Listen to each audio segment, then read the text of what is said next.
Let f of theta equals sine theta and g of theta equals cos theta.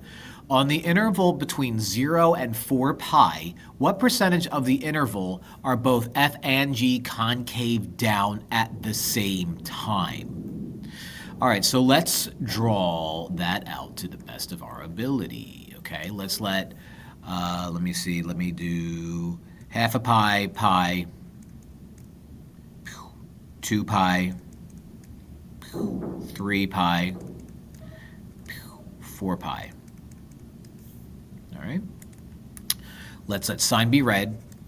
Okay. Sine starts, and of course we have up 1 and down 1, so 1, 1. Sine starts up here, then comes back and hits pi, bottoms out, hits 2 pi, peaks out, hits 3 pi, bottoms out, 4 pi.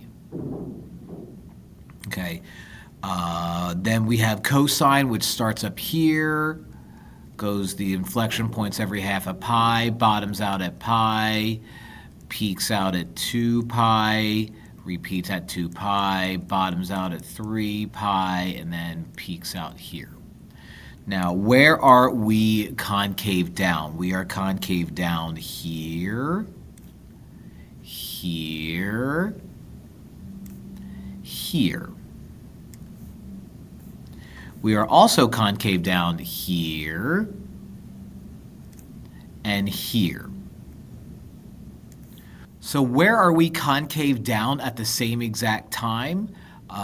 Looks like between here and here, between 2 pi and I guess that would be 5 pi over 2. And at the very beginning, I missed it. Between 0, because you're concave down, between 0 and pi over 2.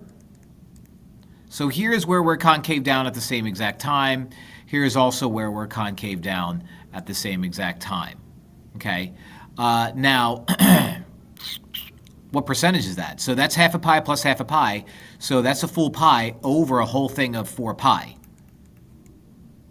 So you cancel that out, that gives you a quarter of it, which is 25%. Really strange problem. I don't know why I invented it.